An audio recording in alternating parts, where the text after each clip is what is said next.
ಎಲ್ರಿಗೂ ನಮಸ್ಕಾರ. ನಮ್ಮ ಡಾಕ್ಟರ್ ಕೃಷಿಕ ಯೂಟ್ಯೂಬ್ ಚಾನಲ್ಗೆ ಇವತ್ತಿನ ಒಂದು ಹೊಸ ವಿಡಿಯೋದಲ್ಲಿ ನಾನು ನಿಮಗೆ ಮೈಕ್ರೋ ಇರಿಗೇಷನ್ ಮತ್ತು ಡ್ರಿಪ್ ಇರಿಗೇಷನ್ನ ಹೇಗೆ ಮಾಡೋಂಥದ್ದು ಅಂದರೆ ಒಂದೇ ಸ್ಪ್ರಿಂಕ್ಲರ್ ಪೈಪ್ನಲ್ಲಿ ಏನು ಸ್ಪ್ರಿಂಕ್ಲರ್ ಪೈಪ್ HDP ಪೈಪ್ ಬಳಸ್ತಿರಲ್ಲ ಆ ಪೈಪ್ನಲ್ಲಿ ಮೈಕ್ರೋ ಪ್ಲಸ್ ಡ್ರಿಪ್ಪು ಅಂದರೆ ಮೈಕ್ರೋ ಬಂದು ಕಾಫಿ ಗಿಡಕ್ಕೆ, ಅಡಿಕೆಗೆ ಬಂದು ಡ್ರಿಪ್ ಯಾವ ರೀತಿ ಮಾಡೋಂಥದ್ದು, ಹೇಗೆ ಎಷ್ಟು ಖರ್ಚಾಗ್ಬೋದು, ಎಷ್ಟು ನಿಮಗೆ ಲ್ಯಾಟ್ರಲ್ ಪೈಪಿಗೆ ಎಷ್ಟು ಖರ್ಚು ಬೀಳುತ್ತೆ, HDP ಪೈಪಿಗೆ ಎಷ್ಟು ಖರ್ಚು ಬೀಳುತ್ತೆ, ಮತ್ತು ಸಣ್ಣ ಸಣ್ಣ ಎಕ್ವಿಪ್ಮೆಂಟ್ಸ್ಗೆ ಮತ್ತು ಡ್ರಿಪ್ ಸಣ್ಣ ಟ್ಯೂಬ್ಗಳಿಗೆ ಎಷ್ಟು ಖರ್ಚು ಬೀಳುತ್ತೆ, ಅದ್ರ ಬಗ್ಗೆ ಕಂಪ್ಲೀಟಾಗಿ ಇವತ್ತು ಮಾಹಿತಿ ತಿಳಿಸ್ಕೊಡ್ತೀನಿ. ಸೊ ಇನ್ನೂ ಯಾರು ನಮ್ಮ ಡಾಕ್ಟರ್ ಕೃಷಿಕ ಯೂಟ್ಯೂಬ್ ಚಾನಲ್ಗೆ ಸಬ್ಸ್ಕ್ರೈಬ್ ಮಾಡ್ಕೊಂಡಿಲ್ಲ, ದಯವಿಟ್ಟು ಸಬ್ಸ್ಕ್ರೈಬ್ ಮಾಡ್ಕೊಂಡು ಹೇಳ್ತಾ ವಿಡಿಯೋ ಶುರು ಮಾಡೋಣ ಬನ್ನಿ. ಇಲ್ಲೇ ಇದ್ರ ಬಗ್ಗೆ ಹೆಚ್ಚಿನ ಮಾಹಿತಿನ ನಮ್ಮ ದೀಕ್ಷಿತ್ ಅವ್ರು ತಿಳಿಸ್ಕೊಡ್ತಾರೆ, ಯಾಕಂದರೆ ಅವ್ರದ್ದೇ ಜಾಗ ಆಗಿರೋದ್ರಿಂದ. ಸೊ ಅವರೇ ಪರ್ಟಿಕ್ಯುಲರ್ಗೆ ಐಡಿಯಾ ತೊಗೊಂಡು ಸ್ವಂತ ಐಡಿಯಾದಲ್ಲಿ ಮಾಡಿರುವಂಥದ್ದು, ಒಂದೇ ಪೈಪಲ್ಲಿ ಹೆಂಗೆ ಮಾಡಿದ್ದಾರೆ ಯಾವ ಥರ ಅಂತ ಅವ್ರ ಬಾಯಲ್ಲೇ ಕೇಳೋಣ ಬನ್ನಿ. ನಮಸ್ತೆ ದೀಕ್ಷಿತ್. ನಮಸ್ತೆ. ಓಕೆ, ನಿಮ್ಮ ಜಾಗಕ್ಕೆ ಬಂದಿದ್ದೀವಿ. ನಾನು ನೋಡಿದೆ ಇಲ್ಲಿ. ಸೊ ಮೈಕ್ರೋ ಮತ್ತು ಡ್ರಿಪ್ ಇರಿಗೇಷನ್ ಎರಡೂ ಕೂಡ ಒಂದೇ ಪೈಪ್ನಲ್ಲಿ ಮಾಡಿದ್ದೀರಾ ಅಂತ ಕೇಳ್ಪಟ್ಟೆ. ಸೊ ಯಾವ ರೀತಿ ಮಾಡಿದ್ದೀರಾ, ಹೇಗೆ ಸ್ವಲ್ಪ ಮಾಹಿತಿ ಕೊಡ್ಬೋದಾ ನಮ್ಮ ವೀಕ್ಷಕರಿಗೆ? ಖಂಡಿತ ಹೇಳ್ತೀನಿ. ಸೊ ಇದನ್ನು ನಾನು ಲ್ಯಾಟ್ರಲ್ ಪೈಪು ನಂದು ಹಳೆ ತೋಟದಲ್ಲಿ ಸ್ವಲ್ಪ ಮುಂಚೆ ಒಂದು ಮೆಣಸಿ ಬೀಳಿಗೆ ಅಂತೇಳಿ ಮಾಡಿದ್ದಂಥವು ಇವು. ಈ ಲ್ಯಾಟ್ರಲ್ ಪೈಪ್ ಏನು ಎಳ್ದಿದ್ದೀನಿ ಇಲ್ಲಿ ಇವೆಲ್ಲ ನಾನು ಫಸ್ಟು ನನ್ನ ಹತ್ರ ಹಳೆ ತೋಟದಲ್ಲಿ ಮೆಣಸಿನ ಬೀಳಿಗೆ ಅಂತೇಳಿ ಮಾಡಿದ್ದೆ. ಸೊ ಅಲ್ಲೇನಾಗಿತ್ತು ಅಂದರೆ ನಮ್ಮದು ಬೋರ್ ಕೆಟ್ಟೋಗಿ ಅಲ್ಲಿ ನಮಗೆ ಯಾವುದೋ ನೀರಿಂದು ಇದಿರಲಿಲ್ಲ, ಸಪ್ಲೈ ಇರಲಿಲ್ಲ. ಹಾಗಾಗಿ ಏನು ಮಾಡಿದೆ ನಾನು, ಸುಮ್ಮನೆ ಪೈಪ್ ವೇಸ್ಟ್ ಆಗುತ್ತಲ್ಲ ಅಂತ ಹೇಳ್ಬಿಟ್ಟು ತಗೊಂಡ್ಬಂದು ಇಲ್ಲಿ ಅಡಿಕೆ ಗಿಡ ನೀವು ಇಲ್ಲಿ ನೋಡ್ಬೋದು, ಫುಲ್ಲು ಎಲ್ಲ ಬಿಸಿಲು ಡೈರೆಕ್ಟಾಗಿ ಬೀಳ್ತಾ ಇರೋದ್ರಿಂದ ಒಂದು ಮೈಕ್ರೋ ಹೊಡಿತಾ ಇದೆ. ಬಟ್ ಅದು ಏನಾಗಿದೆ ಅಂತಂದರೆ ಮೈಕ್ರೋ ಸರಿಯಾಗಿ ಹೊಡಿತಾ ಇರಲಿಲ್ಲ ಅಂತ ಹೇಳ್ಬಿಟ್ಟು ನಾನು ಇದು ಡ್ರಿಪ್ನೇ ಮಾಡಿಬಿಡೋಣ ಅಂತೇಳಿ ಮಾಡಿದ್ದೀನಿ. ಬನ್ನಿ ಇದಕ್ಕೆ ಹೆಂಗೆ ಏನೇನು ಖರ್ಚಾಗುತ್ತೆ ಮತ್ತು ಯಾವ್ಯಾವ ರೀತಿ ಮಾಡಿದ್ದೀನಿ ಅಂತೇಳಿ ನಿಮಗೆ ತೋರಿಸ್ತಾ ಹೋಗ್ತೀನಿ. ಓಕೆ, ನೀವು ಬಳಸಿರೋದು ಬಂದು ಇಲ್ಲಿ ಯಾವ ಇದು ಸ್ಪ್ರಿಂಕ್ಲರ್ ಪೈಪ್ ಅಲ್ವಾ? ಇದು ಕೃಷಿ ಇಲಾಖೆಯಿಂದ ಕೊಟ್ಟಿರುವಂತಹ ಒಂದು ಪೈಪ್ ಇದು.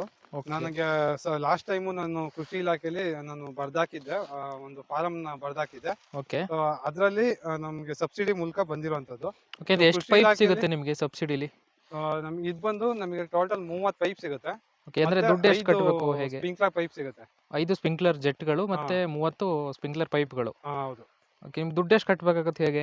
ಇದು ನಮಗೆ ಸಬ್ಸಿಡಿ ಇದರಿಂದ 3,000 ರೂಪಾಯಿ ಆಗುತ್ತೆ. 3,000 ರೂಪಾಯಿ. ಓಕೆ, ಅಂದ್ರೆ ನೀವು ಓಕೆ ಸಬ್ಸಿಡಿ ಕಳೆದು ನಿಮಗೆ 3,000 ರೂಪಾಯಿಗೆ ಇಷ್ಟು 30 ಪೈಪ್ ಸಿಗುತ್ತೆ, ಪ್ಲಸ್ 5 ಸ್ಪ್ರಿಂಕ್ಲರ್ ಜೆಟ್ ಸಿಗುತ್ತೆ. ಓಕೆ, ನೀವು ಸ್ಪ್ರಿಂಕ್ಲರ್ ಜೆಟ್ಗಳು ಬೇರೆ ಕಡೆ ಇದೆ. ಓಕೆ, ಇದನ್ನ ನೀವು ಹೆಂಗೆ ಮಾಡಿದ್ರೆ ನಮ್ಗೊಂದು ಸ್ವಲ್ಪ ಮಾಹಿತಿ ಕೊಡಿ. ಸ್ಪ್ರಿಂಕ್ಲರ್ ಅಂದರೆ ಈ ಪೈಪ್ಗಳೆಲ್ಲ ನಿಮಗೆ ಈಗ ಡ್ರಿಪ್ಪಿಗೆ ಬಳಸಿದ್ಮೇಲೆ ಮತ್ತೆ ಇದನ್ನ ಸ್ಪ್ರಿಂಕ್ಲರ್ ಉಪಯೋಗಕ್ಕೆ ನಿಮಗೆ ಬರೋದಿಲ್ಲ. ಇದು ನಿಮಗೆ ಸ್ಪ್ರಿಂಕ್ಲರ್ಗೆ ಮತ್ತು ಡ್ರಿಪ್ಪಿಗೆ ಮತ್ತು ಮೈಕ್ರೋಗೆ ಬಳಸಿದ ಪೈಪ್ಗಳು ಇದು ಮತ್ತೆ ಬೇರೆದಕ್ಕೆ ಏನು ಬಳಸೋಕ್ಕಾಗಲ್ವಾ? ಅಂದ್ರೆ ಬಳಸ್ಬೋದಾಗಿತ್ತು ಮುಂಚೆ, ಬರೀ ನಾನು ಮೈಕ್ರೋ ಮಾಡಿದಾಗ ಬಳಸ್ಬೋದಾಗಿತ್ತು. ಇವಾಗ ಅದಕ್ಕೆ ಏನ್ ಮಾಡಿದೀನಿ ಅಂತಂದ್ರೆ ಡ್ರಿಪ್ ಮಾಡೋದಕ್ಕೆ ಸಲುವಾಗಿ ನಾನು ಅದಕ್ಕೆಲ್ಲ ಡ್ರಿಲ್ ಮಾಡ್ಬಿಟ್ಟಿದೀನಿ. ಅದನ್ನ ಬೇರೆ ಅದಕ್ಕೂ ಯೂಸ್ ಆಗಲ್ಲ. ಓಕೆ, ಅಂದ್ರೆ ನೀವು ಸ್ಪ್ರಿಂಕ್ಲರ್ ಜೆಟ್ ಇಟ್ ಮಾಡಿದ್ರೆ ಬರೀ ನೀವು ಸಂದ್ಲು ಚೇಂಜ್ ಮಾಡಬೇಕಿತ್ತು, ಮತ್ತೆ ಬೇರೆ ಕಡೆ ಶಿಫ್ಟ್ ಎಲ್ಲ ಚೇಂಜ್ ಮಾಡಬೇಕಿತ್ತು ಅಲ್ವಾ? ಇವಾಗ ಆ ತರ ತೊಂದರೆನೇ ಇಲ್ಲ. ಈಗ ಮಾಮೂಲಿ ಡೆಡ್ ಲೈನ್ ತರ ಆಗೋಗ್ಬಿಟ್ಟಿದೆ ಇದು ಅಲ್ವಾ? ಹೌದು. ನಂದು ಏನಾಗಿತ್ತು ಅಂತಂದ್ರೆ ಈ ಪೈಪ್ ನಾನು ಮಾಡಿದ್ದು ಈ ಒಂದು ಬಾಟಮ್ ಅಲ್ಲಿ ಮಾಡಿದ್ದು ಉದ್ದೇಶ ಅಂತಂದ್ರೆ ಈ ಒಂದು ಪೈಪ್ ನನಗೆ ಯಾವ್ದಕ್ಕಾದ್ರೂ ಯೂಸ್ ಆಗ್ಬಹುದು, ಸ್ವಲ್ಪ ಇಲ್ಲಿಂದ ಬೇರೆ ಕಡೆ ಏನಾದ್ರು ಪೈಪ್ಗಳು ಬೇಕು ಅಂತ ಅಂದಾಗ ಬಿಚ್ಕೊಂಬೋದಲ್ಲ ಅಂತ ಹೇಳ್ಬಿಟ್ಟು ನಾನು ಈ ಒಂದು ಐಡಿಯಾದಲ್ಲಿ ಮಾಡಿದ್ದೆ. ಓಕೆ, ಇವಾಗ ನನಗೆ ಒಂದು 2-3 ವರ್ಷದಿಂದ ಈ ಪೈಪ್ ಹಿಂಗೆ ಡೆಡ್ ಆಗೇ ಬಿದ್ಬಿಟ್ಟಿತ್ತು. ಹಂಗಾಗಿ ಇದೆಲ್ಲೂ ಯೂಸ್ ಆಗಲ್ಲ, ತಗೊಳೋದಿಲ್ಲ ಅಂತ ಹೇಳ್ಬಿಟ್ಟು ನಾನು ಇವಾಗ ಅದಕ್ಕೆ ಡ್ರಿಪ್ ಮಾಡ್ಬಿಡೋಣ ಅದೇ ಪೈಪಿಗೆ ಅಂತ ಹೇಳಿ ಡ್ರಿಪ್ ನ ಮಾಡಿದ್ದೀನಿ. ಓಕೆ, ಹಿಂದೆ ಎಲ್ಲ ನೋಡ್ಬೋದು ನೀವು ರೋಬಸ್ಟಾ ಗಿಡನೂ ಹಾಕಿದ್ದೀರಾ. ರೋಬಸ್ಟಾ ಕಾಫಿ ಇದೆ, ಪ್ಲಸ್ ಅಡಿಕೆ ಇದೆ ಅಲ್ವಾ ಹಿಂದೆ ಎಲ್ಲ? ಹೌದು, ರೋಬಸ್ಟಾ ಇದೆ ಮತ್ತೆ ಅಡಿಕೆ ಹಾಕಿದ್ದೀನಿ. ಯಾಕಂದ್ರೆ ನೀವು ಮಾಡಿರೋದ್ರಲ್ಲಿ ರೋಬಸ್ಟಾಗೆ ಮೈಕ್ರೋ ಮತ್ತೆ ಅಡಿಕೆಗೆಲ್ಲ ಡ್ರಿಪ್ ಅಲ್ವಾ? ಅಡಿಕೆಗೆಲ್ಲ ಬರೀ ಡ್ರಿಪ್ ಮಾಡಿದ್ದೀನಿ, ರೋಬಸ್ಟಾಗೆ. ಓಕೆ, ಯಾವ ಕಾರಣಕ್ಕೋಸ್ಕರ ನೀವು ಡ್ರಿಪ್ ಮಾಡ್ತಾ ಇದ್ರೆ? ಅಡಿಕೆಗೋಸ್ಕರ. ಮೈಕ್ರೋದಲ್ಲೇ ನೀರು ಬೀಳ್ಬೋದು. ಇವಾಗ ನಮ್ಗೆ ಕೆಲವೊಂದು ಟೈಮ್ ಕಾಫಿ ಗಿಡ ಹಣ್ಣಾಗಿದ್ದಾಗ ಹೂವಿಂದು ಪ್ರಾಬ್ಲಮ್ ಬರುತ್ತೆ. ಆ ಒಂದು ಟೈಮಲ್ಲಿ ಅಡಿಕೆ ಗಿಡ ಹೊಡಿಬೇಕಾದಾಗ ಕಾಫಿ ಗಿಡ ಹೊಡೆಯಕ್ಕಾಗಲ್ಲ. ಕಾಫಿ ಗಿಡ ಹೊಡೆಯುವಾಗ ಅಡಿಕೆ ಹೊಡೆಯಕ್ಕಾಗಲ್ಲ ಅಂತ ಹೇಳ್ಬಿಟ್ಟು ನಾನು. ಅಂದ್ರೆ ಹಣ್ಣಿನ ಸಮಯದಲ್ಲಿ ಅಡಿಕೆ ಗಿಡಕ್ಕೆ ನೀರು ಕೊಡಬೇಕಾಗಿರುತ್ತೆ, ಅವಾಗ ಕಾಫಿ ಗಿಡಕ್ಕೆ ನೀರು ಕೊಟ್ರೆ ಹಣ್ಣೆಲ್ಲ ಉದ್ರೋಗುತ್ತೆ. ಆ ಕಾರಣದಿಂದ ಇದಕ್ಕೆ ಸಪರೇಟ್ ಡ್ರಿಪ್ ಮಾಡ್ತಾ ಇದ್ದೀರಾ. ಓಕೆ, ನಮ್ಗೀಗ ತೋರಿಸ್ಕೊಡಿ ಯಾವ ರೀತಿ ಮಾಡಿದ್ದೀರಾ, ಹೇಗೆ ಡ್ರಿಪ್ ಮತ್ತೆ ಮೈಕ್ರೋ ಒಂದೇ ಪೈಪಲ್ಲಿ ಮಾಡಿದ್ದೀನಿ ಅಂತ ಹೇಳ್ತಾ ಇದ್ದೀರಾ. ಸೊ ನಮ್ಗೊಂದು ಸ್ವಲ್ಪ ಎಕ್ಸ್ಪ್ಲೇನ್ ಮಾಡಿ, ನಮ್ಮ ವೀಕ್ಷಕರು ಕೂಡ ನೋಡ್ಕೊಳ್ತಾರೆ ಯಾವ ರೀತಿ ಹೇಗೆ ಏನು ಅಂತ. ತೋರಿಸ್ತೀನಿ ಬನ್ನಿ ಇವಾಗ ಒಂದ್ ಕಡೆಯಿಂದ. ಓಕೆ, ನೋಡಿ, ನಾನು ಈ ಒಂದು ಬಾಟಮ್ ಅಲ್ಲಿ ಮಾಡಿರೋಂಥದ್ದು ಈ ಬರೀ ಮೈಕ್ರೋ ಮಾತ್ರ ಮಾಡಿದ್ದೆ ಇದನ್ನ. ಓಕೆನಾ? ಓಕೆ, ಅಂದ್ರೆ ಈ ಬಾಟಮ್ ಎಷ್ಟಾಗ್ಬೋದು ಇದು? ಇದು ಅಂದಾಜು 250 ಆಗುತ್ತೆ. ಓಕೆ, ಒಂದು ಬಾಟಮ್ಗೆ 250 ರೂಪೀಸ್ ಆಗುತ್ತೆ. ಓಕೆ, ಅಂದ್ರೆ ಎರಡು ಕಡೆನೂ ಓಪನ್ ಇರುತ್ತಲ್ಲ? ಓಪನ್ ಇರುತ್ತೆ. ಓಕೆ, ಅಂದ್ರೆ ವಾಲ್ ಹಾಕೊಂಡು ನೀವು ಮಾಡಿದ್ದೀರಾ? ವಾಲ್ ಹಾಕೊಂಡು ನಾನು ಇಲ್ಲಿ ಹೆಂಗ್ ಬೇಕಾದ್ರೆ ತಗೊಬಹುದು. ಓಕೆ, ಸೊ ನಂಗೆ ಸಿಂಪಲ್ ಒಂದೊಂದೇ ಸಾಕು ಅಂತ ಹೇಳಿ ನಾನು ಆ ಕಡೆ ಈ ಕಡೆ. ಓಕೆ, ಅಂದ್ರೆ ಇದು ಮೈಕ್ರೋ. ಇದು ಮೈಕ್ರೋ. ಓಕೆ, ಇದು ವಾಲ್ ಆನ್ ಮಾಡಿದ್ರೆ ನೀರು ಹೊಡೆಯುತ್ತೆ ಈಗ? ಹೊಡೆಯುತ್ತೆ. ಓಕೆ, ನೋಡೋಣ. ನೋಡಿ, ಮೈಕ್ರೋ ಇದು ನೀರು ಹೊಡಿತದೆ. ಓಕೆ, ಆನ್ ಆಗಿದೆ, ನೋಡ್ಬೋದು ನೀವೀಗ. ಫುಲ್ ಪೈಪ್ ತುಂಬಿ ನಿಮಗೆ ಇದು ಮೈಕ್ರೋ ಹೊಡೆಯುವಂಥದ್ದು. ಅಂದ್ರೆ ನಾನು ಆ ಕಡೆ ಆನ್ ಮಾಡಿದ್ದೀನಿ ಸ್ವಲ್ಪ ತುಂಬಾ ಇದೊಂದು ಹೆಚ್ಚು ಕಮ್ಮಿ ಇವಾಗ ಮುಕ್ಕಾಲು ಎಕರೆ ಹೊಡಿತಾ ಇದೆ ಇವಾಗ. ಓಕೆ ನೋಡಿ ನೀರು ಹೊಡಿತಾ ಇದೆ ಮೈಕ್ರೋ ಇದು. ಓಕೆ ಇದು ಆಫ್ ಮಾಡಿ ಈಗ.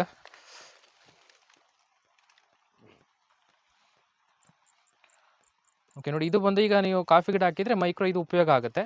ಈಗ ಡ್ರಿಪ್ ತೋರಿಸಿ, ಇದೇ ಪೈಪಲ್ಲಿ ಡ್ರಿಪ್ ಮಾಡಿದ್ದೀನಿ ಅಂತೀರಾ? ನೋಡ್ಬೋದು ನೀವು. ನೋಡಿ ಇದಕ್ಕೆ ನಾನು ಫಸ್ಟ್ ಇದಕ್ಕೆ ಡ್ರಿಲ್ ಮಾಡ್ಕೊಂಡಿದ್ದೀನಿ. ಏನು ಈ ಪೈಪ್ ಡೆಡ್ ಆಗಿ ಉಳಿದಿತ್ತು ನನಗೆ, ಸೊ ಹಂಗಾಗಿ ಅವಶ್ಯಕತೆ ಇಲ್ಲ ಅಂತ ಹೇಳ್ಬಿಟ್ಟು ನಾನು ಇಲ್ಲೊಂದು ಡ್ರಿಲ್ ಮಾಡಿ, ಸೊ ಇದಕ್ಕೆ ಒಂದು ವಾಷರ್ ಹಾಕ್ಬಿಟ್ಟು ಇಲ್ಲೊಂದು ಕನೆಕ್ಟ್ ಬರುತ್ತೆ, ಕನೆಕ್ಟ್ ಹಾಕೊಂಡು ನಾನು ಸ್ವಲ್ಪ ಇದಕ್ಕೆ ಹಾಕೊಂಡು ನಂತರ ಒಂದಿಷ್ಟು ಪೈಪ್ ಇಟ್ಕೊಂಡು ನಂತರ ಇದಕ್ಕೊಂದು ವಾಲ್ ಹಾಕೊಂಡು ವಾಲಿಂದ ಮುಂದಕ್ಕೆ ಹಾಕೊಂಡು ಹೋಗಿದ್ದೀನಿ. ಡ್ರಿಪ್ ಪೈಪ್ ಹಾಕಿದ್ದೀರಾ? ಸೊ ಹಳೆ ಪೈಪ್ ಹಾಕಿರೋದ್ರಿಂದ ಇದು ಸಿಕ್ಕಾಪಟ್ಟೆ ಡ್ಯಾಮೇಜ್ ಇದೆ. ಓಕೆ ಅಂದ್ರೆ ಬೇರೆ ಬೇರೆ ತೋಟದಿಂದ ತಂದು ಮಾಡಿರೋದ್ರಿಂದ ಅಲ್ಲಿಗೂ ಇಲ್ಲಿಗೂ ಲೈನ್ ವ್ಯತ್ಯಾಸ ಆಗುತ್ತೆ. ಓಕೆ ಡ್ಯಾಮೇಜ್ ಅಂದ್ರೆ ಮಧ್ಯದಲ್ಲಿ ಏನು ಹೋಲ್ ಮಾಡಿರ್ತೀವಿ ಅದು ಆ ಲೈನ್ ಕರೆಕ್ಟ್ ಆಗಿ ನಮಗೆ ಸಿಗೋದಿಲ್ಲ. ತುಂಬಾ ತರ ಹೋಲ್ಗಳಿತ್ತು, ಅದಕ್ಕೆಲ್ಲ ಪ್ಲಾಸ್ಟರ್ ಮಾಡಿದ್ದೀನಿ. ಅದನ್ನು ಕೂಡ ಇವತ್ತು ನಾನು ನಿಮ್ಗೆ ತೋರಿಸ್ತೀನಿ. ನೋಡಿ ಅದು ಪ್ಲಾಸ್ಟರ್ ಮಾಡಿದ್ದೀನಲ್ಲ, ಸೊ ಆ ರೀತಿ ಪ್ಲಾಸ್ಟರ್ ಮತ್ತೆ ಯಾವ ರೀತಿ ಮಾಡಿದೀನಿ ಅಂತ ಹೇಳಿ ತೋರಿಸ್ತಾ ಹೋಗ್ತೀನಿ. ಸೊ ಅದ್ರ ಪ್ರೈಸ್ ಬಂದು ಇದು ಒಳಗಡೆ ಬಂದು ಕನೆಕ್ಟರ್ ಬಂದು ಒಂದು 5 ರೂಪಾಯಿ ಇದೆ. ವಾಷರ್ ಒಂದು 2 ರೂಪಾಯಿ ಇದೆ. ಈ ವಾಲ್ ಬಂದು ಒಂದು 5 ರೂಪಾಯಿ ಇದೆ. ಓಕೆನಾ? ಸೊ ನಿಮಗೆ ಅಲ್ಲಿಂದ ಬಂದ್ರೆ ನಿಮಗೆ 10 ರೂಪಾಯಲ್ಲಿ 5 ನಿಮಗೆ ಇಷ್ಟೊಂದು ಮುಗ್ದೋಗ್ಬಿಡುತ್ತೆ. ಇಲ್ಲ 10 ಅಲ್ಲ, ಜಾಸ್ತಿ ಆಗುತ್ತೆ. ಕನೆಕ್ಟರ್ 10 ರೂಪಾಯಿ, ಕನೆಕ್ಟರ್ 5 ರೂಪಾಯಿ, ವಾಷರ್ 2 ರೂಪಾಯಿ, ಇದು 12 ರೂಪಾಯಿ ಆಗೋಗುತ್ತೆ ನಿಮಗೆ. 12ರಿಂದ 20 ರೂಪಾಯಿ ಅನ್ಕೊಳ್ಳಿ ಹೋಗ್ಲಿ. ಸೊ 20 ರೂಪಾಯಿ ಅಲ್ಲಾಗೋಯ್ತು. ಸೊ ನಿಮಗೆ ಡ್ರಿಪ್ ತುಂಬಾ ಈಸಿ ಮಾಡುವಂತದ್ದು. ಡ್ರಿಪ್ಪಿಗೆ ನಿಮಗೆ ಯಾವ್ದೇ ತರ ಜಾಸ್ತಿ ಕಾಸ್ಟ್ ಏನು ನಿಮಗೆ ದುಡ್ಡೇನು ತುಂಬಾ ಜಾಸ್ತಿ ಖರ್ಚಾಗೋದಿಲ್ಲ. ಸೊ ಎಲ್ಲ ನಿಮಗೆ ಇದರಲ್ಲಿ ತುಂಬಾ ಚೀಪ್ ಆಗಿ ಆಗ್ಬಿಡುತ್ತೆ. ಮೈಕ್ರೋ ಆಗಾದ್ರೆ ತುಂಬಾ ಫಿಟ್ಟಿಂಗ್ಸ್ ಬೇಕು, ಮತ್ತೆ PVC ಪೈಪ್ಗಳೆಲ್ಲ ಬೇಕು, ತುಂಬಾ ಅದಕ್ಕೆ ಕೆಲಸ ಹಿಡಿಯುತ್ತೆ. ಬಟ್ ಡ್ರಿಪ್ ಆದ್ರೆ ಹಾಗೆ ಅಲ್ಲ. ಯಾಕಂದ್ರೆ ಕಾಫಿ ಗಿಡಕ್ಕೂ ನೀವು ಡ್ರಿಪ್ ಮಾಡ್ಬೋದಿತ್ತಲ್ಲ ಹಂಗಂದಿದ್ರೆ? ಕಾಫಿ ಗಿಡಕ್ಕೆ ಮೈಕ್ರೋ ಇದೆಯಲ್ಲ, ಸೊ ಹಾಗಾಗಿ ನಾನು ಬೇಡ ಅಂತ ಹೇಳಿ. ಓಕೆ, ಆಲ್ರೆಡಿ ಮೈಕ್ರೋ ಇರೋದ್ರಿಂದ ಡ್ರಿಪ್ ಬೇಡ ಅಂತ. ಹೊಸೊಬ್ರಿಗೆ ಮಾಡೋದಾದ್ರೆ ಏನ್ ಹೇಳ್ತೀರಾ? ಮೈಕ್ರೋ ಮಾಡೋದು ಒಳ್ಳೇದಾ, ಡ್ರಿಪ್ ಮಾಡೋದು ಒಳ್ಳೇದಾ? ಕಾಫಿ ಗಿಡ ಮತ್ತೆ ಅಡಕೆ ಇದ್ದವರಿಗೆ ಯಾವ್ದು ಕೂಡ ಇದೇ ತರ ಮಾಡ್ಕೊಳ್ಳಿ ಅಂತಾನೆ ಹೇಳ್ತೀನಿ. ಯಾಕೆಂದ್ರೆ ಇವಾಗ ಚಿಕ್ಕ ಗಿಡಗಳಾದ್ರೆ ಮೈಕ್ರೋ ಒಂದೇ ಸಾಕು. ನಮ್ಗೆ ಚಿಕ್ಕ ಗಿಡ ಆದಾಗ, ಯಾಕೆಂದ್ರೆ ಆ ಟೈಮಲ್ಲಿ ನಾವು ನೀರ್ ಎಷ್ಟ್ ಬೇಕಾ ಹೊಡೆದ್ರು ಏನು ಆಗಲ್ಲ. 1 ರಿಂದ 2 ವರ್ಷ ನಮ್ಗೆ ಏನ್ ತೊಂದರೆ ಇಲ್ಲ. 3ನೇ ವರ್ಷದಿಂದ ನಮ್ಗೆ ಏನಾಗುತ್ತೆ, ಕಾಫಿ ಗಿಡ ಹೂವಾಗಕ್ ಶುರು ಆಗುತ್ತೆ. ಅವಾಗ ನಿಮ್ಗೆ ಕಾಫಿ ಹೂವಾಗುತ್ತಲ್ಲ ಅಂತ ಹೇಳ್ಬಿಟ್ಟು ನೀವು ನೀರು ಹೊಡೆಯೋದಿಲ್ಲ. ಅವಾಗ ಏನಾಗುತ್ತೆ, ಈ ಬಿಸಿಲು ಟೈಮಲ್ಲಿ ಅಡಿಕೆ ಗಿಡಕ್ಕೆ ನೀರ್ ಬೇಕೇ ಬೇಕು. ಮತ್ತೆ ಮೈಕ್ರೋ ಮಾಡಿದ್ರೆ ಇನ್ನೇನು ಅನಾನುಕೂಲ ಅಂದ್ರೆ ನಿಮ್ಗೆ ಕಳೆ ಜಾಸ್ತಿ ಬರುತ್ತೆ. ಹೌದು, ಈ ಓಪನ್ ಪ್ಲೇಸ್ ಅಲ್ಲಿ ಮಾತ್ರ ಇದು ಕೆಲ ಇಲ್ಲಿ ಇದೆಯಲ್ವಾ, ಓಪನ್ ಆಗಿರೋದ್ರಿಂದ ನಂಗೆ ತುಂಬಾ ಕಚಡ ಬರುತ್ತೆ. ಸೊ ಹಂಗಾಗಿ ಸ್ವಲ್ಪ ಮೈಕ್ರೋನ ಅವಾಯ್ಡ್ ಮಾಡೋಣ ಅಂತ ಹೇಳ್ಬಿಟ್ಟು ಬರೀ ಬಡ್ಡೆಗೆ ಮಾತ್ರ ನೀರ್ ಬಿದ್ರೆ ನಮ್ಗೆ ಸುತ್ತಮುತ್ತ ಹಳ ಹುಟ್ಟೋದಿಲ್ಲ ಅಂತ ಹೇಳ್ಬಿಟ್ಟು ಕೂಡ ಒಂದು ಕಾನ್ಸೆಪ್ಟ್ ಅಲ್ಲಿ ಇತ್ತು. ಹಾಗಾಗಿ ಒಂದು ಇದಕ್ಕೆ ಡ್ರಿಪ್ ಮಾಡ್ಬಿಟ್ಟಿವಿ. ಓಕೆ, ಈಗ ಮೈಕ್ರೋ ಅಡಿಕೆ ಗಿಡದ ಬಡ್ಡೆ ಯಾವ ರೀತಿ ಮಾಡಿದೀರಾ, ಹೇಗೆ ತೋರಿಸ್ತಾ ಹೋಗ್ತೀನಿ ನೋಡಿ. ನಿಮಗೆ ಲೈವ್ ಅಲ್ಲಿ ತೋರಿಸ್ಬಿಡ್ತೀನಿ ಹಂಗೇನೆ ಅಂತ ಹೇಳಿ. ನೋಡಿ, ಈಗ ಡೈರೆಕ್ಟ್ ಆಗಿ ಅವ್ರು ನಿಮಗೆ ಡ್ರಿಪ್ ಮಾಡೋದನ್ನೇ ತೋರಿಸ್ಕೊಡ್ತಾ ಆಲ್ರೆಡಿ ಲ್ಯಾಟ್ರಲ್ ಪೈಪ್ ಎಳೆದು ಬಿಟ್ಟಿದ್ದಾರೆ ಈಗ. ಸೊ ಡೈರೆಕ್ಟಾಗಿ ನೋಡಿ, ಈ ಪೈಪಲ್ಲಿ ಈಗ ಇದು ಹಳೆ ಪೈಪು ಎಳೆದಿರೋವಂಥದ್ದು. ಇದು ಇಲ್ಲಿ ನಾನು ತೋರಿಸ್ತೀನಿ ನೋಡಿ ಈಗ. ಓಕೆ, ಈ ದೀಕ್ಷಿತ್ ಅವ್ರು ಅಲ್ಲಿಗೆ ಮಾಡಿ ತೋರಿಸ್ತಾರೆ ಈಗ ಹೇಗೆ ಅಂತ. ಅಲ್ಲಿ ಆನ್ ಮಾಡಿ ಚಂದ ನೋಡು. ಇದು ನೋಡಿ, ವಾಲ್ ಆನ್ ಮಾಡ್ತೀನಿ. ಆಲ್ರೆಡಿ ಪೈಪಲ್ಲಿ ನೀರು ನೋಡ್ಬೋದು ನೀವು, ಮೈಕ್ರೋ ಹೊಡಿತಾ ಇದೆ. ಸೊ ಈ ವಾಲ್ ಆನ್ ಮಾಡ್ತೀನಿ ಈಗ. ಓಕೆ ನೋಡಿ, ವಾಲ್ ಆನ್ ಮಾಡಿದ್ದೀನಿ. ನೋಡಿ ವಾಲ್ ಆನ್ ಮಾಡಿ ಹಳೆ ಪೈಪ್ ಅನ್ನೋದಕ್ಕೆ ನೋಡಿ, ಇಲ್ಲಿ ಆಲ್ರೆಡಿ 2 ಹೋಲ್ ಆಗಿದೆ. ಇಲ್ಲಿ ಅಂದರೆ ಏನಕ್ಕೆ ಹೋಲ್ ಆಗಿದೆ ಅಂದರೆ ಬೇರೆ ಕಡೆಯಿಂದ ಪೈಪ್ ತೊಗೊಂಡು ಬಂದಿದ್ದಲ್ಲ, ಹಾಗಾಗಿ ಇಲ್ಲಿ ಹೋಲ್ ಆಗಿದೆ. ಅಂದರೆ ಬೇರೆ ಕಡೆ ಹೋಲ್ ಮಾಡಿ ಬೇರೆ ಗಿಡಕ್ಕೆ ಬಿಟ್ಟಿದ್ದು, ಹಾಗಾಗಿ ಇಲ್ಲಿ ಆಲ್ರೆಡಿ ಹೋಲ್ ಆಗಿ ನೋಡಿ ನೀರು ಹಾರ್ತಾ ಇದೆ. ಕಾಣ್ತಾ ಇದೆಯಾ? ಈ ಹೋಲ್ನ ಯಾವ ರೀತಿ ಕವರ್ ಮಾಡ್ತೀರಾ ಈಗ ದೀಕ್ಷಿತ್? ಇವಾಗ ಫಸ್ಟ್ ನನ್ನ ಹತ್ರ ಪ್ಲಾಸ್ಟರ್ ಇದೆ. ನಾವು ಇವಾಗ ಕರೆಂಟ್ಗೆಲ್ಲ ಯೂಸ್ ಮಾಡ್ತೀವಿ ಗೊತ್ತಾ, solution. Okay, solution tape. So ಆ ಒಂದು ಪ್ಲಾಸ್ಟರ್ನ ನಾನು ಅದಕ್ಕೆ ಹೊಡಿತೀನಿ. ಈಗ ಅದರಲ್ಲೇ ಈಗ ಡಮ್ಮಿಗಳು ಕೂಡ ನಿಮ್ಗೆ ನಮ್ಮ ಹಿಂದಿನ ವಿಡಿಯೋದಲ್ಲಿ ನೋಡ್ಬೋದು ನೀವು. ಸೊ ಎಲ್ಲೆಲ್ಲಿ ಹೋಲ್ ಆಗಿರುತ್ತೆ ಡಮ್ಮಿಗಳನ್ನ ಕೂಡ ಉಪಯೋಗಿಸಿ ಕೂಡ ಹಾಕ್ಬೋದು. ಬಟ್ ಡಮ್ಮಿ ನನ್ನ ಹತ್ರ ಇವಾಗ ಅದು ತಂದಿಲ್ಲ, ಮರ್ತೋಯ್ತು ಅಂತ ಹೇಳ್ಬಿಟ್ಟು. ಓಕೆ, ಬರೀ ಪ್ಲಾಸ್ಟರ್ ಇದೆಯಲ್ಲ, ಸುಮ್ಮನೆ ನನ್ನ ಹತ್ರ ಒಂದು ಪ್ಲಾಸ್ಟರ್ ಸಿಕ್ಕಾಪಟ್ಟೆ ಒಂದು ಬಂಡ್ಲು ಪ್ಲಾಸ್ಟರ್ ಇತ್ತು. ಓಕೆ, ಸೊ ಸುಮ್ಮನೆ ವೇಸ್ಟ್ ಆಗುತ್ತಲ್ಲ ಅಂತ ಹೇಳ್ಬಿಟ್ಟು ನಾನು ಪ್ಲಾಸ್ಟರ್ನೇ ಮಾಡ್ತಾ ಇದ್ದೀನಿ. ಓಕೆ, ತೋರಿಸ್ತೀನಿ ನೋಡಿ ಇವಾಗ ಯಾವ ರೀತಿ ಅದು ಕ್ಲೋಸ್ ಮಾಡ್ತೀನಿ. ಓಕೆ ನೋಡಿ, ಅಡಿಕೆ ಗಿಡದ ಬರೀ 2 ಹೋಲ್ ಆಗಿದೆ. ಮೋಸ್ಟ್ಲಿ ಇದು ಒಂದು ಹೋಲಿಗೆ ನಂಗೆ ಡ್ರಿಪ್ಪಿಗೆ ಆಗುತ್ತೆ, ಇನ್ನೊಂದು ಹೋಲ್ ಕ್ಲೋಸ್ ಮಾಡಬೇಕಾಗಲ್ಲ. ಸೊ ಅವಾಗ ಹಾಗಾಗಿ ಕ್ಲೋಸ್ ಮಾಡಿ. ನೀವು ಈ ಕಡೆ ಬನ್ನಿ. ಈಗ ಅವರೇ ತೋರಿಸ್ತಾರೆ ಯಾವ ರೀತಿ ಕ್ಲೋಸ್ ಮಾಡೋದು ಅಂತ. 2 ಹೋಲ್ ಇದೆ ಇಲ್ಲಿ. ಸೊ ನಾನು ಈ ಹೊಲ್ನ ಕ್ಲೋಸ್ ಮಾಡ್ತೀನಿ ಚಂದನ್ ಅವರೇ. ಓಕೆ. ಸೊ ಇದನ್ನ ಡ್ರಿಪ್ಪಿಗೆ ಬಿಟ್ಕೊಂತೀನಿ, ಬಿಟ್ಕೊಳ್ತೀರಾ? ಓಕೆನಾ. ಓಕೆ. ಸೊ ಫಸ್ಟ್ ನಾವು ಟೇಪ್ನ ನೀಟಾಗಿ ಹೊಡಿಬೇಕು ಮಾತ್ರ. ಹ್ಮ್ ಹ್ಮ್. ನೀವು ತೆಳುವಾಗಿ ಹೊಡೆದ್ರೆ ಮತ್ತೆ ಲೀಕ್ ಆಗುತ್ತೆ. ಓಕೆ. ಸೊ ಹಂಗಾಗಿ ಟೇಪ್ನ ನೀವು ಆಮೇಲೆ ಕೆಲವರು ತುಂಬಾ ಜನ ಕಮೆಂಟ್ ಕೇಳ್ತಾರೆ ಹಾ. ಏನಂತ ಅಂತಂದ್ರೆ, ಸರ್ ನಾನು ಟೇಪ್ ಹೊಡೆದೆ, ನಂದು ಟೇಪ್ ಮಾತ್ರ ನಾನು ಹೊಡೆದಿದ್ದು ಲೀಕ್ ಆಗ್ತಾ ಇದೆ ಅಂತ. ಓಕೆ. ಸೊ ಉದ್ದೇಶ ನೋಡ್ಕೊಳ್ಳಿ, ಇಲ್ಲಿ ಇಷ್ಟೇ ನಿಮ್ಗೆ ಅದು ಗೊತ್ತಾಗೋದು. ನೀರು ಬರ್ತಾ ಇದೆಯಲ್ಲ, ಟೇಪ್ ಅಂಟುತ್ತಾ? ಅಂಟುತ್ತೆ ನೋಡಿ. ಸ್ವಲ್ಪ ನಾನು ಈ ಟೇಪ್ನ ಎಳ್ಕೊಬೇಕು ಹಿಂಗೆ ಸ್ವಲ್ಪ ಟೈಟಾಗಿ, ನೋಡಿ ಈ ಥರ ಹೀಚ್ತಾ ಸ್ವಲ್ಪ ಎಳ್ಕೊಂಡು ಟೇಪ್ನ ನೀಟಾಗಿ ಸುತ್ತಬೇಕು ನೀವು. ಕಟ್ಟಾಯ್ತು.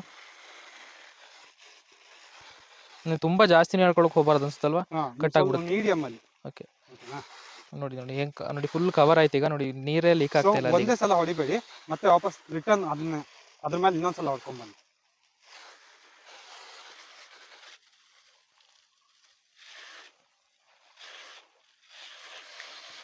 ಓಕೆನಾ. ನೋಡಿ ಫುಲ್ ಅದು ಹೋಲ್ ನೋಡಿ ಫುಲ್ ಕವರ್ ಆಯ್ತು. ನೋಡಿ ನೀರೇ ಲೀಕ್ ಆಗ್ತಾ ಇಲ್ಲ. ಹೋಲು ಲೀಕ್ ಆಗ್ತದೆ. ನೋಡ್ಬೋದು ನಿಮ್ಗೆ ಟ್ಯೂಬ್ ಹಾಕಿ ತೋರಿಸ್ತೀನಿ ಲೀಕ್ ಆಗುತ್ತಾ ಇಲ್ವಾ ಅಂತ. ಓಕೆ. ನೋಡಿ ಅದಕ್ಕೆ ಈಗ ಟ್ಯೂಬ್ ಹಾಕಿ ತೋರಿಸ್ತಾರೆ, ಡ್ರಿಪ್ ಟ್ಯೂಬ್ನ. ನೋಡಿ ಅಡಿಕೆ ಗಿಡಕ್ಕೆ ಮಾಡ್ತಾ ಇದ್ದಾರೆ ಈಗ. ಮತ್ತೆ ಈ ನಿಮ್ಗೆ ಟ್ಯೂಬ್ ಒಂದು ರೋಲ್ ಬಂದ್ರೆ ನಿಮ್ಗೆ 120 ರೂಪಾಯಿ ಒಂದು ರೋಲ್ ಫುಲ್. ಅಂದ್ರೆ ಒಂದು ಬಂಡಲ್ ಎಷ್ಟು ಕೆಜಿ ಬರುತ್ತೆ? 1 ಕೆಜಿ ಬರುತ್ತೆ ಅನ್ಸುತ್ತಲ್ಲ? 1 ಕೆಜಿ ಬರುತ್ತೆ. ಓಕೆ. 1 ಕೆಜಿ ಬಂಡಲ್ 120 ರೂಪಾಯಿ. 120 ರೂಪಾಯಿ. ಅಂದ್ರೆ ಎಷ್ಟು ಅಡಿಕೆ ಗಿಡಕ್ಕೆ ಆಗ್ಬೋದು ಅಂದಾಜು? ಅದ್ರಲ್ಲಿ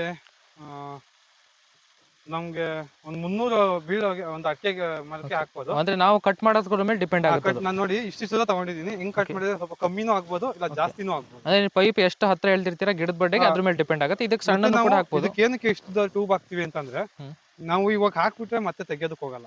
ಇದು ನಮ್ಗೆ ಲೈಫ್ ತುಂಬಾ ಜಾಸ್ತಿ ವರ್ಷ ಬರುತ್ತೆ. ಓಕೆ. ಸೊ ಹಂಗಾಗಿ ಏನ್ ಮಾಡ್ತೀವಿ, ಅಷ್ಟೊಳಗೆ ಮರ ದಪ್ಪ ಆಗ್ಬಿಡುತ್ತೆ.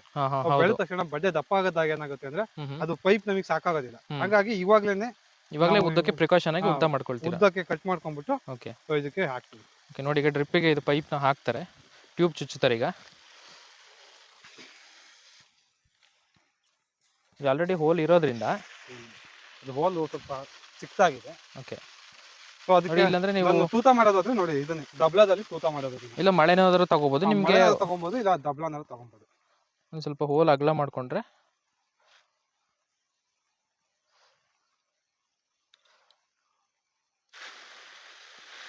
ಇಲ್ಲಿ ನೋಡಿ ನಾನು ಹಾಕಿರುವಂತದ್ದು ಸ್ವಲ್ಪ ದಪ್ಪದು ಟ್ಯೂಬ್. ಇನ್ನೊಂದು ಚಿಕ್ಕ ಟ್ಯೂಬ್ ಆದ್ರೆ ನಿಮ್ಗೆ ಅದು 15 ನಿಮಿಷಕ್ಕೆ ನಿಮ್ಗೆ 2 ಲೀಟರ್ ನೀರು ಹೋಗುತ್ತೆ. ಸೊ ಅದೇ ಇದ್ರಲ್ಲಾದ್ರೆ ಅದು 1 to ಡಬಲ್ ಆಗುತ್ತೆ, ಅಂದ್ರೆ 4 ಲೀಟರ್ ನೀರು ಹೋಗುತ್ತೆ. 15 ನಿಮಿಷಕ್ಕೆ 4 ಲೀಟರ್ ನೀರು ಹೋಗುತ್ತೆ. ಅಂದ್ರೆ ಈ ಚಿಕ್ಕ ಅಡಿಕೆ ಗಿಡ ಇರೋದ್ರಿಂದ ನೀವು ಒಂದು 10 ನಿಮಿಷ ಆನ್ ಮಾಡಿದ್ರೆ ಸಾಕು ದಿವಸಕ್ಕೆ ಅಲ್ವಾ? ಒಂದೂವರೆ ಲೀಟರ್ ನೀರು ಆರಾಮಾಗಿ ಹೋಗುತ್ತೆ ಡೈಲಿ ನಿಮ್ಗೆ. ಮತ್ತೆ ಇದನ್ನ ನಾನು ನಿಮ್ಗೆ ಮಾಡ್ಕೊಳ್ಳೋದೆಲ್ಲ ಟ್ಯೂಬ್ ಮಾಡ್ಕೊಳ್ಳೋದು ಗೊತ್ತಿದೆ ಅನ್ಸುತ್ತಲ್ವಾ?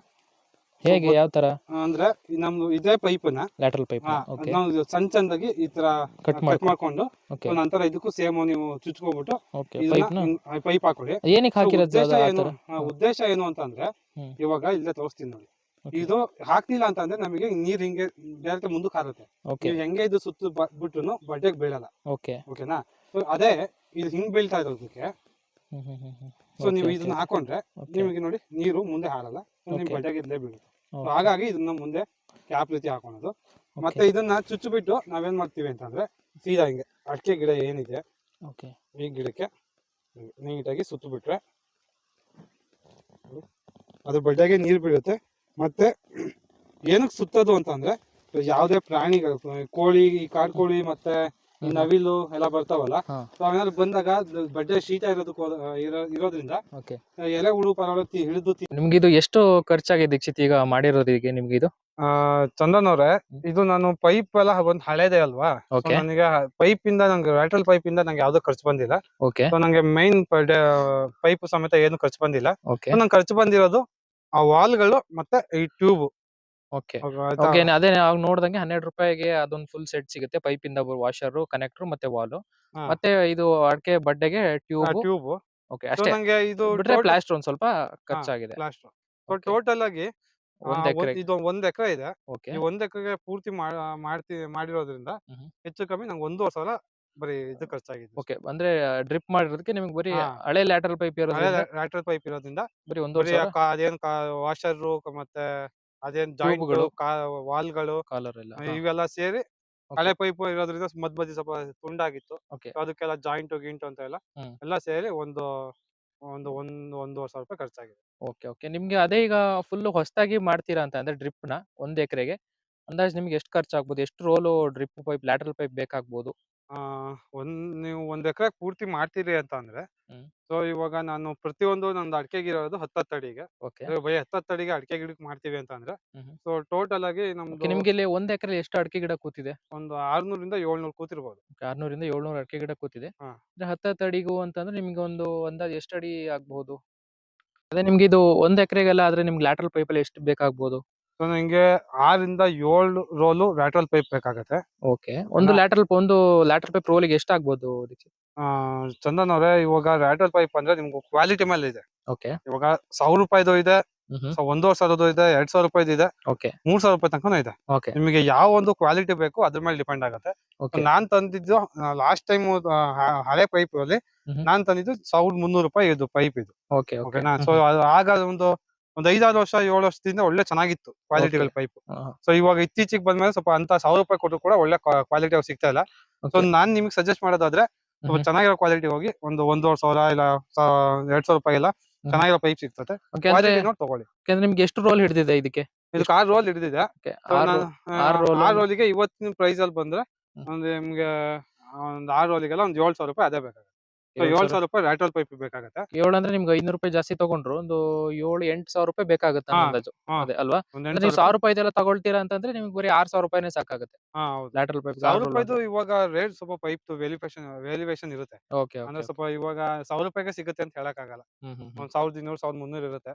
Okay. ಪೈಪ್ ನಾನು ಅದೇ ಇವಾಗ ಇದ್ ಮಾಡೋದ್ರಿಂದ ನಾನು ವಿಚಾರ್ಸಕ್ ಹೋಗಿಲ್ಲ. ಓಕೆ. ಅವಾಗ ವಿಚಾರಿಸುವಾಗ ಆ ರೇಟ್ ಇತ್ತು. ಸೊ ಇವಾಗ ನನ್ನ ಫ್ರೆಂಡ್ ಒಬ್ರು ತಗೊಂಡ್ಬಂದಿದ್ರು. ಅವ್ರು ತಗೊಂಡ್ಬಂದಾಗ 1300 ರೂಪಾಯಿ ಅಂತ ಹೇಳಿದ್ರು. ಓಕೆ. ಸೊ ಒಂದ್ ರೋಲಿ 1300 ಅಂದ್ರೆ ಒಂದೊಂದು ಜಾಗದಲ್ಲಿ ಒಂದೊಂದು ವೆರೈಟಿ ಹೌದು. ಪ್ರೈಸಸ್ ಇರುತ್ತೆ. ಹಾ. ಬೇರೆ ಬೇರೆ ಕಡೆ ನೀವು ಮಂಗಳೂರು, ಹಾಸನ, ಈ ಕಡೆ ಬೆಂಗಳೂರು ಹೌದು. ಒಂದೊಂದು ಜಾಗದಲ್ಲಿ ಒಂದೊಂದ್ ತರ ಪ್ರೈಸ್ ಇರುತ್ತೆ. ನೀವು ಹಾ. ಕೇಳಿ ವಿಚಾರಿಸಿ ತಗೊಳ್ಬಹುದು. ಹೌದು. ಮತ್ತೆ ಇದಕ್ಕೆ ಲ್ಯಾಟರಲ್ ಪೈಪ್‌ಗೆ 6000 ಆಯ್ತು. ಮತ್ತೆ ಈ ಫಿಟ್ಟಿಂಗ್ಸ್‌ಗೆಲ್ಲ ನಿಮ್ಗೆ 1500 ಆಯ್ತು ಅಂತಂದ್ರೆ ಹಾ. ಅಲ್ಲಿಗೆ ನಿಮ್ಗೊಂದು 7,500 ಒಂದು 8,000. ಹೌದು. ಇನ್ನ ಮಾಮೂಲಿ HDP ಪೈಪಿಗೆ ಅಂದ್ರೆ ಸ್ಪ್ರಿಂಕ್ಲರ್ ಪೈಪ್ ಇದೆಯಲ್ಲ ಅದಕ್ಕೆ ಒಂದು 3000 ಅಂತ ಅಂದ್ರೆ ಹಾ. ಆಲ್ಮೋಸ್ಟ್ ಅಲ್ಲಿಗೆ ಏನಿಲ್ಲ ಅಂತ ಒಂದು 11,000 ಆಯ್ತು ನಿಮ್ಗೆ. ಹೊಸದಾಗಿ ಮಾಡ್ತೀನಿ ಅಂದ್ರೆ ಓಕೆ. ಡ್ರಿಪ್ ಇರಿಗೇಷನ್ ಸುಲಭ ಇರೋದ್ರಿಂದ ಹ್ಮ್. ನಿಮ್ಗೆ ಏನೇ ಕಾಸ್ಟ್ ಅಂತಂದ್ರು 15,000 ರೂಪಾಯಿ ಒಳಗಡೆ ಅಂತೂ ಓಕೆ. ಅಂದ್ರೆ ಆಗ್ಬೋದು. ನಿಮಗೆ ಈಗ ಹಿಡಿದಿರೋದು ಹಾ. ಅಡಿಕೆ ಗಿಡಕ್ಕೆ ಡ್ರಿಪ್ ಮಾಡಕ್ಕೆ 11,000 ಹಾ. ರೂಪಾಯಿ ಹೌದು. ನಿಮ್ಗೆ ಏನು ಡ್ರಿಪ್ ಇರಿಗೇಷನ್ ಮಾಡಕ್ಕೆ ಹಿಡಿದಿದೆ. ಹಾ. 11,000 ರೂಪಾಯಿ. ಹ್ಮ್. 11,000 ರೂಪಾಯಿ ಇಲ್ಲ ಅಂದ್ರೆ ನಿಮ್ಗೆ ತುಂಬಾ ಚೀಪಲ್ಲೇ ಆಗೋಯ್ತು. ಹೌದು.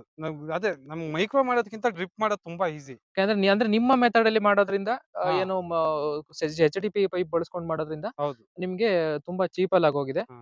ಅದೇ ನೀವೇನಾದ್ರು PVC ಪೈಪ್ ಬಳಸ್ತೀರಾ ಅಂದ್ರೆ ನಿಮ್ಗೆ ಅದು ಲೈಫ್ ಬರಲ್ಲ ಚಂದನ್ ಅವ್ರೆ. ಓಕೆ. ಅದು PVC ಪೈಪ್ ಏನಾಗುತ್ತೆ ಅಂತಂದ್ರೆ ನಾವು ಇವಾಗ ನೀವು ಅಲ್ಲಿ ನೋಡ್ಬೋದು ಬಿಸ್ಲಲ್ಲೇ ಇರುತ್ತಲ್ವಾ ಯಾವಾಗ್ಲೂನು. ಓಕೆ. ಓಕೆ. ಮೇಲಿಂದ ಬಿಸಿಲು ಬಿದ್ದಾಗ ಅದೇನಾಗುತ್ತೆ ಅಂದ್ರೆ ಹ್ಮ್. ಆ ಪೈಪ್ ಕಾರ್ಸಿ ಅದು ಹಾಳಾಗ್ಬಿಡುತ್ತೆ ಬೇಗ. So okay. ಏನಾದ್ರು ಅಂದ್ರೆ ಒಂದ್ ಬಿಸ್ಲಿಗೆ ಚಿಕ್ಕದು ಕಲ್ಲು ಬಿದ್ದೋ ಇಲ್ಲ ಅದ್ರ ಮೇಲೆ ನಾವೇನಾದ್ರು ಕೆಲಸ ಮಾಡುವಾಗ ಗುದ್ಲಿ ಏಟ್ ಬಿದ್ರುನು ಅದು ಒಡೆದೋಗ್ಬಿಡುತ್ತೆ. ಹೊಡೆದೋಗುತ್ತೆ. ಓಕೆ. ಸೊ ಪೈಪ್ ಇದಾದ್ರೆ ಡ್ಯಾಮೇಜ್ ಆಗುತ್ತೆ. ಆಗಲ್ಲ. ನಾವ್ ಹೆಂಗ್ ಬಿಟ್ರು ಏನು ಆಗಲ್ಲ. ಓಕೆ. ಇದು ಸೊ ಮಣ್ಣೊಳಗೆ ಹಾಕೋದಾದ್ರೆ ನಮ್ಗೆ PVC pipe okay. Okay. So ಮೇಲಿರೋದ್ರಿಂದ ನಂಗೆ ಈ ಪೈಪೇ ಬೆಸ್ಟ್. ಯಾಕಂದ್ರೆ ನಿಮ್ಗೆ ಸಬ್ಸಿಡಿ ಸಿಗುತ್ತೆ. ಒಳ್ಳೆ ಕ್ವಾಲಿಟಿ ಕೂಡ ಇರುತ್ತೆ. ಹಾ. ನಿಮ್ಗೆ ಬೇಡ ಅಂತಾಗ ಬೇಕಾದ್ರೆ ಬಿಚ್ಚಿಟ್ಕೋಬಹುದಲ್ವಾ? ಹೌದೌದು. ಬೇಡ ಅಂದ್ರೆ ಈ ಹೋಲ್ ಮಾಡಿದ್ರಲ್ಲ ಹೋಲಿಗೆ ಏನಾದ್ರು ಡಮ್ಮಿಗಳು ಸಿಗ್ತಾವ ಅಷ್ಟು ಆ ದಪ್ಪದ ಹೋಲಿಗೆ ಸಿಗುತ್ತೆ. ಓಕೆ. ನೋಡಿ ಈಗ ಏನು ಅದು ನಾನು ಹಾಕಿರುವಂತದ್ದು 16 ಪೈಪ್ ಇದು. ಓಕೆ. Lateral pipe okay. 16 ಗೆ ಸಿಗುತ್ತೆ. ಓಕೆ. ಅಂತ ಏನ್ ಹೋಲ್ ಮಾಡಿದ್ದಾರೆ ಪೈಪ್‌ಗೆ ಆ ಹೋಲ್‌ನ ಮುಚ್ಕೊಂಡು ನೀವು ಬೇಕಾದ್ರೆ ಏನಾದ್ರು ಬೇರೆ ಕಡೆ ಏನಾದ್ರು ಪೈಪ್‌ನ ಬಳಸ್ಕೊಳ್ಳೋದಾದ್ರೆ ಹೌದು. ಜಟ್ ಇಟ್ಕೊಂಡು ಬಳಸ್ಕೋಬಹುದು. ಹೌದು. Okay. Okay. Thank you Dikshit. ತುಂಬಾ ಒಳ್ಳೆ ಮಾಹಿತಿ ಕೊಟ್ಟಿದ್ದೀರಾ ಡ್ರಿಪ್ ಇರಿಗೇಷನ್ ಬಗ್ಗೆ, ಮೈಕ್ರೋ ಬಗ್ಗೆ. ಸಿಗೋಣ ಮತ್ತೊಮ್ಮೆ ಮುಂದಿನ ವಿಡಿಯೋಸ್ ಇದೆ. ನೋಡೋಣ ಯಾವಾಗ ಸಿಗ್ತೀರಾ ಏನೋ ಹೇಗೆ ಅಂತ. ಹಾ. ಅಲ್ಲಿವರೆಗೂ ನಿಮ್ಗೆ ಧನ್ಯವಾದಗಳು. Thank you. Thank you.